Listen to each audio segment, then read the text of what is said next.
Or, for example, my mother is a fundamentalist, committed Christian who loves me dearly and thinks I work for Satan and I'm leading people to hell. And she also believes that she's going to go to heaven. And she's absolutely wrong. Even if she's right about there being a God in heaven, she's not going. Because she believes there's no sorrow in heaven, and there's no way that my mother could be in heaven with me in hell and not be sorry. Which means whatever ends up in heaven isn't my mother, it's some doppelganger of my mother that has been stripped of all the things that make her her. It's one of the best arguments for the non-existence of anybody in hell that I've ever come up with or heard about.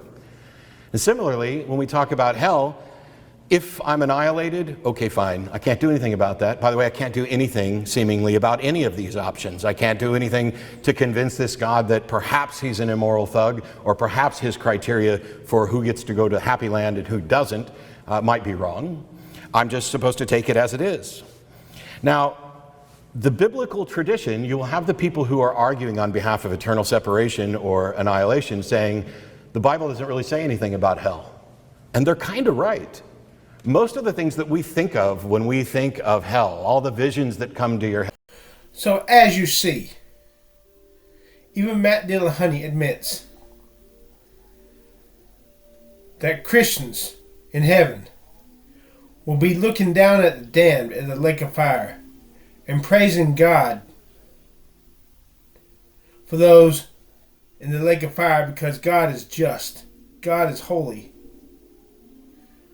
Not because God is love, well, because he loved them who went to heaven better than he loved those who went to the lake of fire.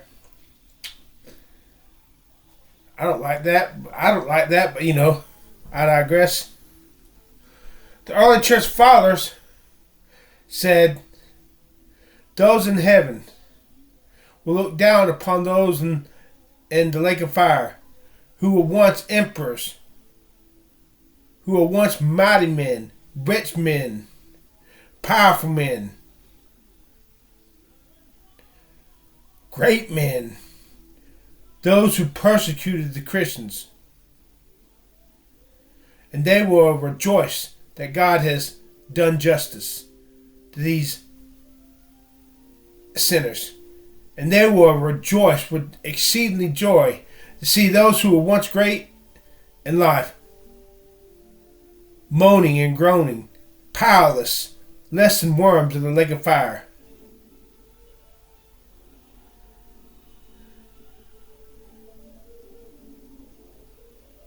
The book of Revelation talks that though the martyrs, the souls of the martyred Christians are praying, how long, O Lord, will you not avenge us?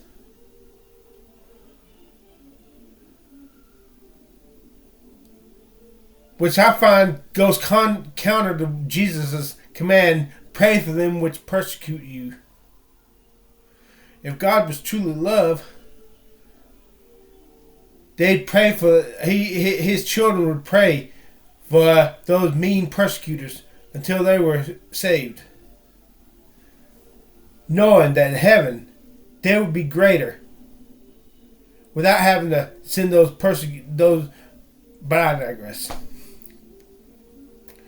I'm discouraged by the lack of totality of the love of God. When the love of God runs out of gas,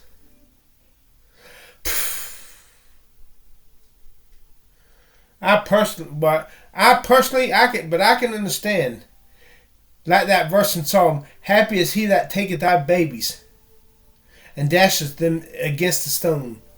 Look, if China invaded America, and I saw those good-looking top-notch girls, the American girls, being shot and killed, those Chinese came and took my private property from me.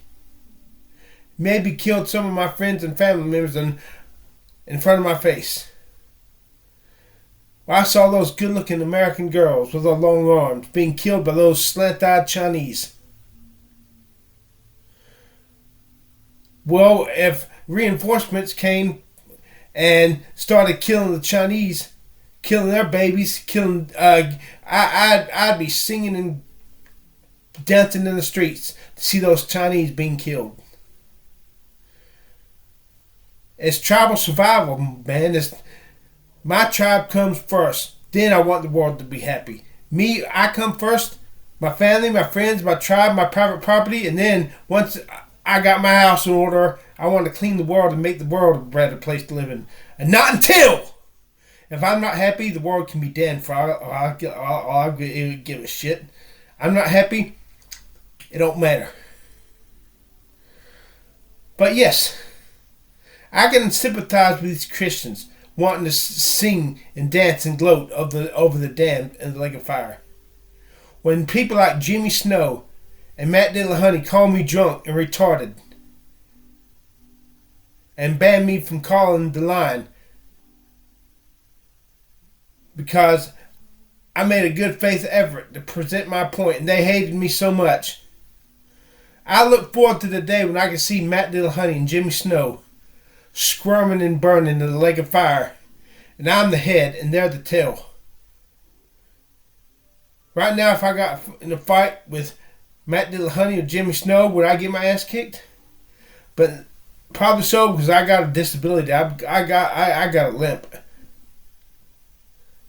But I wanna see the day when I'm seeing Jimmy Snow squirming, burning, moaning, and groaning, weeping and wailing in utter agony and dismay and consternation and utter sadness that you cannot possibly comprehend. And seeing him eyes wide open with a terror that the human mind cannot describe or even understand.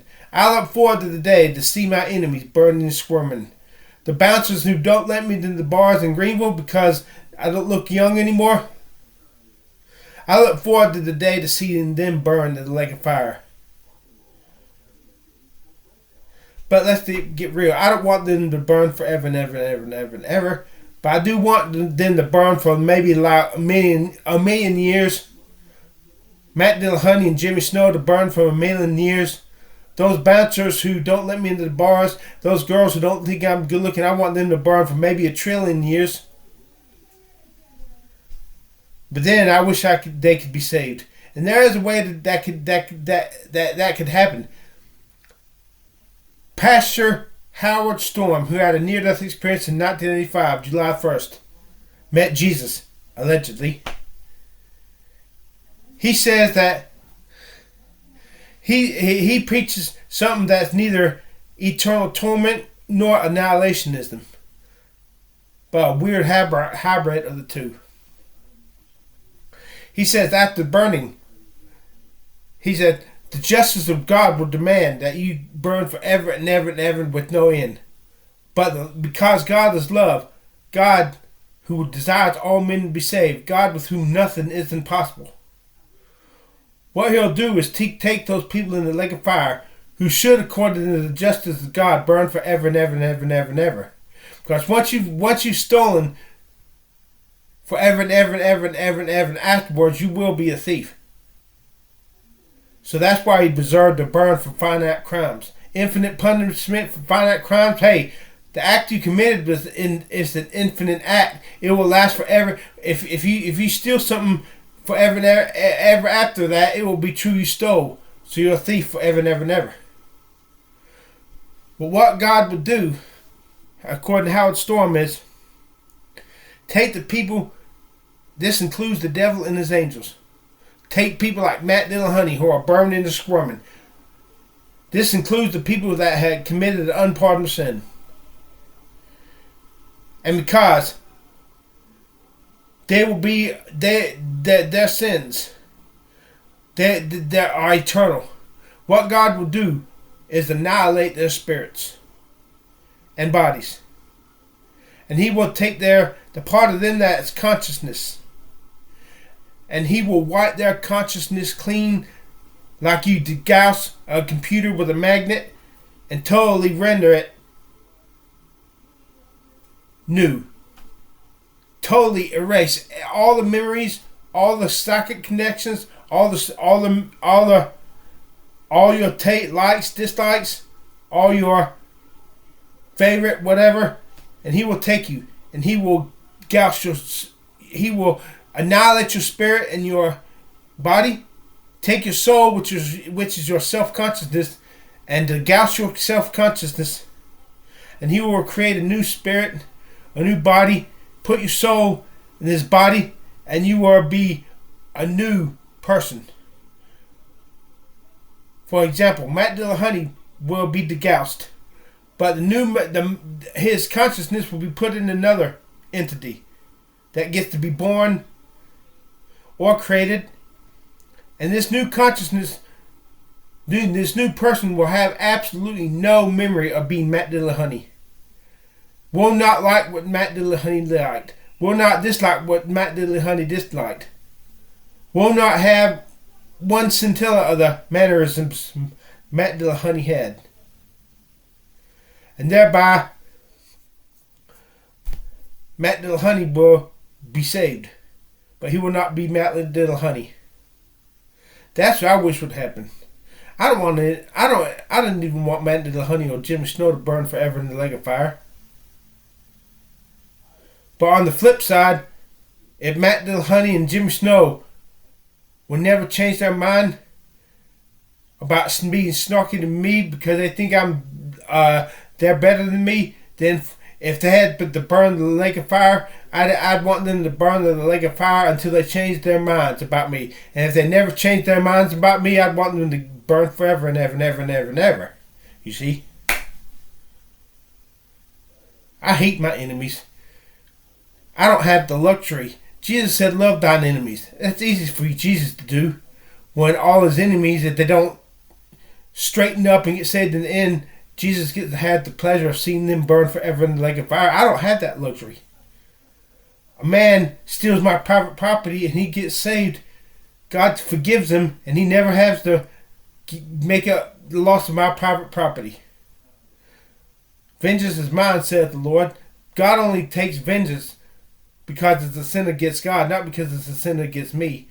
When David sinned against Bathsheba, don't you think he sinned against David and Bathsheba? But in Psalms 51, David says, against thee and thee only, talking to God, have I sinned.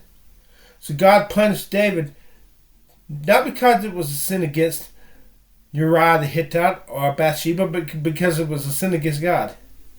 That's why I want to take revenge for me, for my sake, because God's going to do it for his sake. But people who don't like me, people who are snarking to me, people who are hateful to me, I look forward to the day to seeing them burn and squirm. So that's... Are you getting this or are you getting this or am I not making myself... Are you getting this or am I not... God damn it. Are you getting this or am I not making myself clear enough?